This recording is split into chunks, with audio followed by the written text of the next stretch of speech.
फागुन में मांझी के बढ़ल है मन।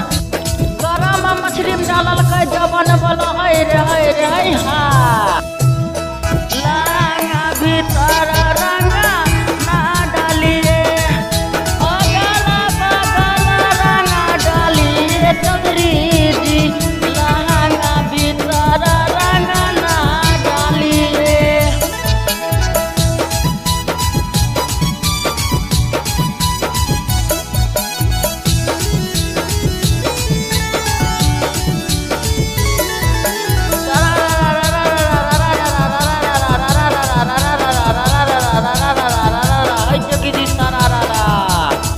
कबूतर चढ़ जाना ऊपर चौधरी जी होली खेले छे खटाल।